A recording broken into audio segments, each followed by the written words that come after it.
Hi, everybody. It's Miss Hilda. And this is the Roman Empire. This is a little bit more information about the daily life. So, um, this is chapter 35 Introduction. In the last chapter, you learned how Rome became the center of the sprawling empire. In this chapter, you will explore what daily life was like for the people living in the empire at the height of the Rome's power around 100 CE. All roads lead to Rome, boasted the Romans. For thousands of miles, road markers showed the distance to Rome.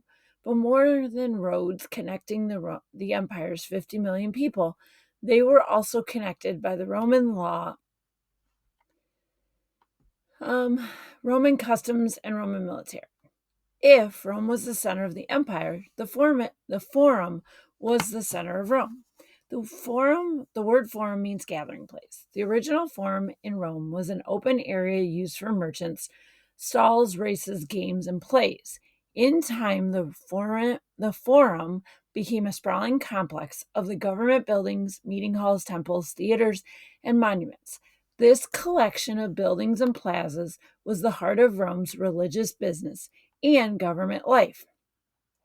If you wanted to find out what life was like for the people in the Roman Empire, the Forum would be a good place to start. In this chapter, you will visit the bustling center of Rome's vast empire. You'll learn about the 8 areas of daily life in ancient Rome and discover how different life was there for the rich and the poor. Daily life. If you visited Rome in the first century of 2 CE, you would have seen a city of great contrast. Nearly 1 million people lived in the empire's capital city. Rome was full of beautiful temples, stately palaces, and flowering gardens. Yet, most of its people lived in tiny apartments crammed in narrow, dirty streets. In the city's market, wealthy women shopped for goods accompanied by their slaves. Proud senators strolled with their bodyguards while soldiers tramped through the streets. Merchants and craftspeople labored at their trades. Foreigners roamed the street from such faraway places as Britain, Spain, and Egypt. In the midst of all of it were the Roman slaves, hundreds of thousands of them, many of them captured in war. People and goods flowed into Rome from the 4 corners of the empire. Wealthy Romans spent fabulous sums of money on silk perfumes, jeweled weapons, and musical instruments. They decorated their homes with statues, fountains, and fine poetry. But the rich was only a part of Rome's population. Most of the city's people lived in filthy neighborhoods filled with crime and disease. Their children were lucky to live past the age of 10. To keep the poor from becoming a dangerous mob, Roman emperors gave away food and provided entertainment like gladiator games and chariot races. The empire had many large cities, but most people lived in the countryside. There, too, most of the people were poor. Some worked their own small farms. Others labored on huge estates owned by the rich. Let's take a closer look at daily life of the Roman Empire. In the empire. Law and order. Romans always believed in the rule of law. In the days of the Republic, the Senate and the assemblies were important sources of law. In the empire, the ultimate source of law was the emperor. As one Roman judge said, whatever pleases the emperor is law. Even in the empire, however, Romans honored their old traditions. The Senate continued to meet, and the senators had high status in society. They even had their own styles of clothing. They might wear special rings, pins, or togas. Important senators had their own bodyguards. The guards carried fasces, bundles of sticks with an axe in the center. The fasces was the symbols of the government's right to use physical punishment on lawbreakers. Roman laws were strict, but crime was common in Rome. The most frequent crimes were stealing, assault, and murder. Roman police kept an eye on their richer neighborhoods, but rarely patrolled the poorer sections of the city. Some streets were so dangerous that they were closed at night. Romans tried to protect themselves against crime. Rich men tried to hide their wealth by wearing old dirty togas when they traveled at night. Women and children to rich families were told never to go outdoors alone, even during the day. Any Roman, including the poor, could accuse someone else of a crime. A jury of citizens decided the case. Accused persons sometimes tried to win the jury's sympathy, and they might wear rags or dirty clothes to court to have their wives and children sob in front of the jury. Romans believed that one law should apply to all citizens. Still, under the Roman Empire, Roman under the empire, Roman law was not applied equally. The poor faced harsher punishments than the rich, and some even torture. Religion. Religion was very important to the Romans. In the early chapter, you learn the Romans adopted many Greek gods. They also adopted gods from the other cultures to create their own group of Roman gods. Romans wanted to please their gods because they believed that the gods controlled their daily lives. At Rome's many temples and shrines, people made offerings and promises to the gods. They often left gifts of food, such as honey cakes and fruit. They also sacrificed animals, including bulls, sheep, and oxen. When someone was sick or injured, Romans would leave a small offering at a temple in the shape of the hurt part of the body. For instance, they might leave a clay foot to remind the god which part of the body to cure. Special festivals and holidays or holy days were held throughout the year to honor the gods, but religion was also a part of the daily life. Each home had an altar where the family worshiped its own household of gods and spirits. The family hearth or fireplace was sacred to the goddess Vesta. During the main meal of the day, the family threw a small cake into the fire as an offering to Vesta. In time, the Romans came to honor their emperors as gods. One emperor, Caligula, had a temple built to house a statue of himself made of gold. Every day, the statue was dressed in types of clothes that Caligula was wearing that day. As the empire grew, foreigners brought new gods and forms of worship to Rome. The Romans welcomed these religions as long as they didn't encourage disloyalty to the emperor. Family life. Family life was ruled by the paterfamilia, or the father of the family. A Roman father's word was law in his home. Even his grown sons and daughters had to obey him. Roman men were expected to provide for the family. In the richer families, husbands often held well-paid political positions. In poor families, both husbands and wives often had to work in order to feed and care for their families. Wealthy Roman women ran their households. They bought and trained the family's slaves. Many wanted money of their own and were active in business. Often they bought and sold property. Roman babies were usually born at home. The Romans kept only the strong, healthy babies. If a father didn't approve of the newborn, it was left outside to die. Romans found it strange that people like Egyptians raised all their children. Babies were named in a special ceremony when they were 9 days old. A good luck charm called a buya was placed around the baby's neck. Children wore the buyas throughout childhood. Between the ages of 14 and 18, a Roman boy celebrated becoming a man. In a special ceremony, he offered his buya along with his childhood toys and clothes to the gods. Roman girls did not have a ceremony to celebrate the end of childhood. They became adults when they were married, usually between the ages of 12 and 18. Weddings were held at the temple, and the bride wore a white toga with a long veil. The groom wore a white toga along with leather shoes that he shined with animal fat. But the new husband did not become a paterfamilia until his own father died. Food and drink.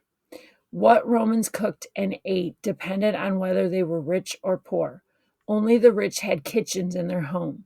The poor cooked on small grills and depended on fast food places called thermopia, where people could buy hot and cold foods that were ready to go. Even the rich often bought their daytime meals at the thermopia because the service was fast and convenient. The main foods in ancient Rome were bread, beans, spices, a few vegetables, cheese, and meats. Favorite drinks included plain water, hot water with herbs, and honey and wine. For breakfast, Romans usually ate a piece of bread and a bowl of beans or porridge. Porridge was an oatmeal like cereal made from the grains like barley or wheat. Lunch might include a small bit of cheese and bread and perhaps some olives or celery. For dinner, poor Romans might have chunks of fish along with some asparagus and a fig for dessert. Wealthy Romans ate much fancier dinners. Besides the main part of the meal, they had special appetizers. Some favorites were mice cooked in honey, roasted parrots stuffed with dates, salted jellyfish, and snails dipped in milk. Roman markets offered many choices to those who could afford them. Wealthy Roman women or their slaves shopped for the perfect foods for fancy dinner parties. Merchants often kept playful monkeys or colorful birds on a display to attract customers. Their shelves were packed with fruits, live rabbits, chickens, geese, baskets of snails, and cuts of meat. Large clay jars were filled with salty fish, sauce the Romans liked to pour over the main dish at dinner. Housing.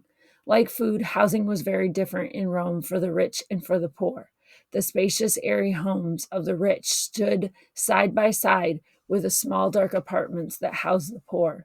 Wealthy Romans lived in grand houses built of stone and marble. The walls were thick to keep out the noise of the city.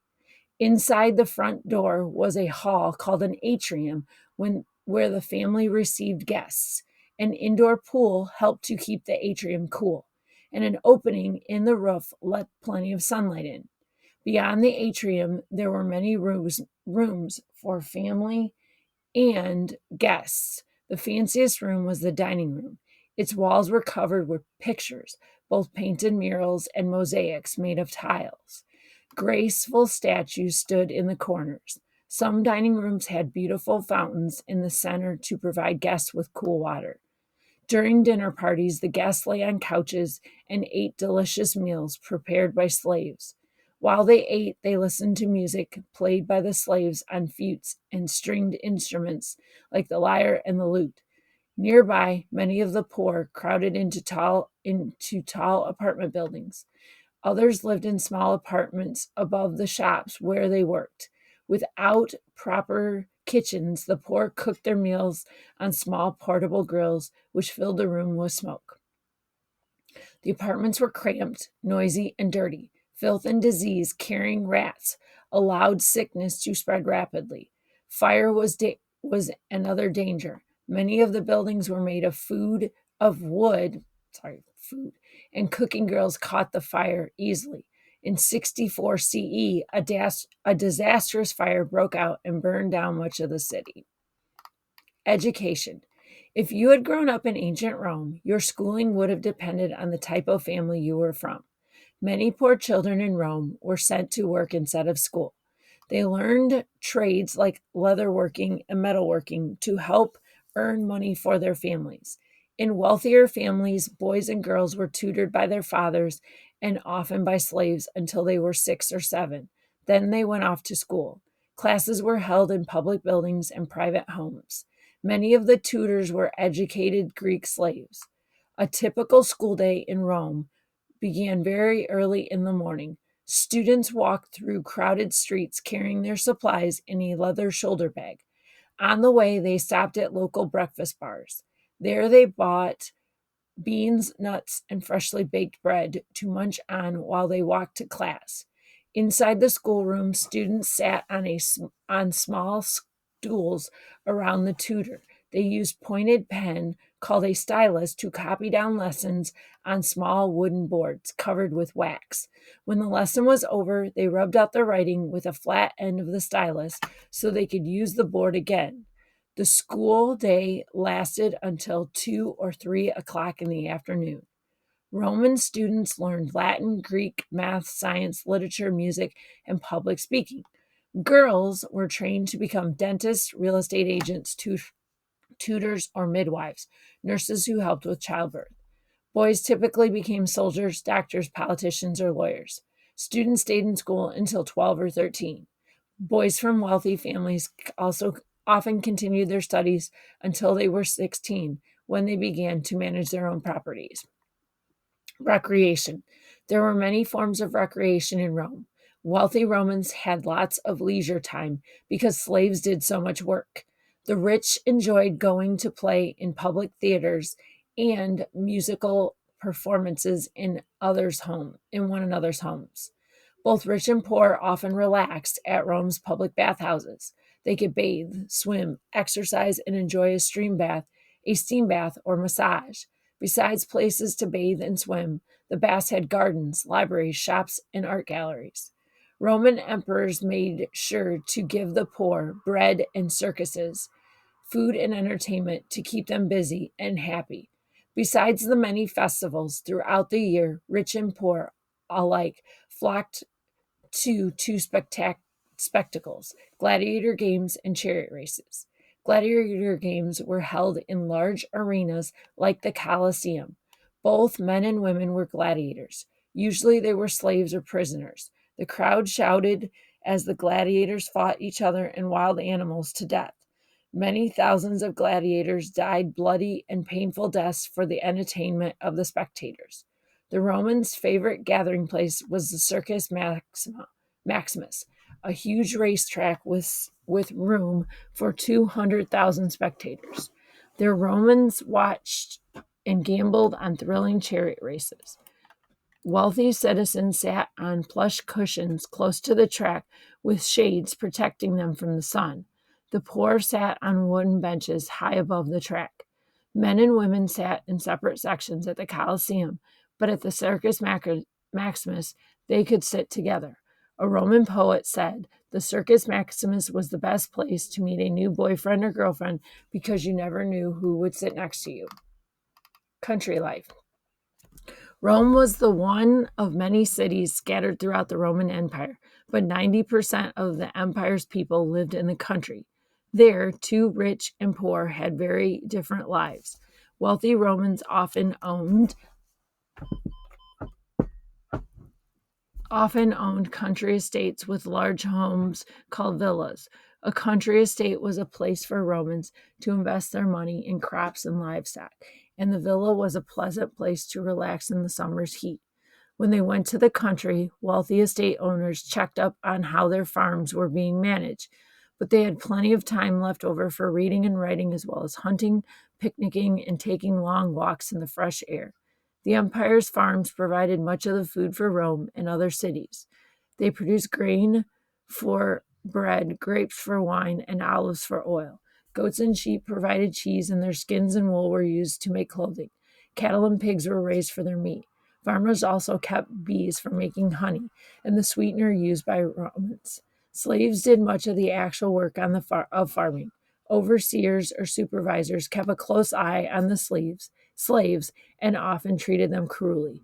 Many country folk were not slaves, but their lives were very hard all the same. They lived in the huts and worked on their own small farms, trying to earn enough to live.